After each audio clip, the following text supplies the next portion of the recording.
Hello दोस्तों, आप सबका मेरे YouTube channel let's learn together में स्वागत है। तो आज मैं आप सबके लिए फिजिकल साइंस का पहला लेसन प्लान लेके आई हूँ, जिसका टॉपिक है पदार्थ की अवस्थाएं। तो लेसन प्लान स्टार्ट करने से पहले आप अपना सब्जेक्ट, सब सब्जेक्ट और टॉपिक लिखेंगे। उसके बाद छात्र अध्यापिका का नाम और विद्यालय का नाम लिखेंगे। एंड देन सामान्य उद्देश्य, जो कि आपके सब्जेक्ट से रिलेटेड होते हैं।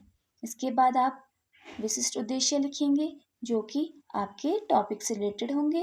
विशिष्ट उद्देश्य में आप ज्ञानात्मक उद्देश्य, बोधात्मक उद्देश्य, प्रयोगात्मक और कौशलात्मक उद्देश्य को लिखेंगे। एंड देन आप सामान्य सहायक सामग्री जैसे चॉक, डस्टर, संकेतक, शार्पनर, रोलर बोर्ड आदि लिख सकते हैं। अगर आप विशिष्ट सहायक सामग्री जैसे कि चार्ट, मॉडल यूज़ कर रहे हैं तो ये भी आप अपने लेसन प्लान में मेंशन करेंगे। उसके बाद आप पूर्व ज्ञान लिखेंगे, यानी कि विद्यार्थी विषय से संबंधित क्या सामान्य जानकारी पहले से रखते हैं। एंड देन आप बच्चों से प्रस्तावना प्रश्न पूछेंगे। प्रस्तावना प्रश्न का आपका पहला प्रश्न होगा, अपने आसपास स्थित कुछ वस्तुओं के नाम बताइए। तो बच्चे आंसर देंगे डस्टर, चौक, कुर्सी, मेज आदि। इसके बाद आप बच्चों से पूछेंगे कुर्सी, मेज आदि वस्तुओं को विज्ञान की भाषा में क्या कहते हैं। तो बच्चे आंसर देंगे कुर्सी, मेज आदि वस्तुओं को विज्ञान की भाषा में पदार्थ कहते हैं। अब आप बच्चों से पूछें पदार्थ किसे कहते हैं। तो बच्चे आंसर देंगे कोई भी वस्तु जो स्थान घेरती हो या जिसका कुछ भार हो पदार्थ कहलाता है। अब आप पूछेंगे पदार्थ की कितनी अवस्थाएं होती हैं।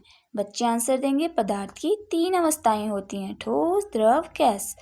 अब आपका नेक्स्ट क्वेश्चन होगा पदार्थ की अवस्थाओं को समझाइए। तो ये क्वेश्चन बच्चों के लिए समस्यात्मक प्रश्न होगा, जिसका आंसर बच्चे नहीं दे पाएंगे।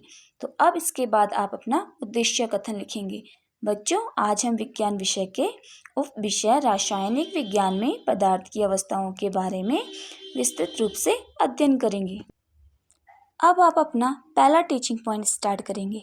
इसके लिए आप 6 कॉलम बनाएंगे। पहले कॉलम में शिक्षण बिंदु, दूसरे में शिक्षण उद्देश्य, तीसरे में छात्र अध्यापिका क्रियाएं और चौथे कॉलम में विद्यार्थी क्रियाएं, पांचवें में शिक्षण विधि, प्रविधि, शिक्षण सहायक सामग्री और छठवें कॉलम में मूल्यांकन प्रश्न लिखेंगे। अब आप अपना पहला टीचिंग पॉइंट डालेंगे ठोस पदार्थ, सॉलिड मैटर। तो अब आप पहले बच्चों को कुछ विकासात्मक प्रश्न पूछेंगे। आपका पहला प्रश्न होगा लकड़ी, पत्थर, चौक आदि पदार्थ किस अवस्था में होते हैं। तो बच्चे आंसर देंगे लकड़ी, चौक, पत्थर आदि ठोस अवस्था में पाए जाते हैं। इसके बाद आप बच्चों से पूछिए ठोस अवस्था किसे कहते हैं। तो बच्चे इसका आंसर नहीं दे पाएंगे। तो अब आप अपना एक्सप्लेनेशन शुरू कर देंगे।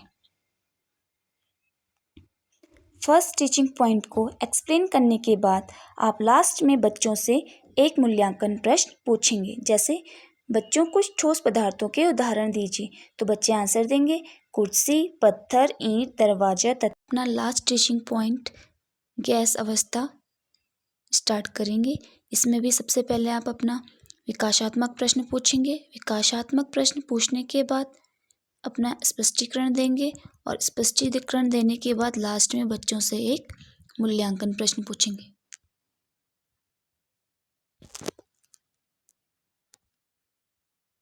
अब लास्ट में आप बच्चों से कुछ पुनरावृत्ति प्रश्न पूछेंगे।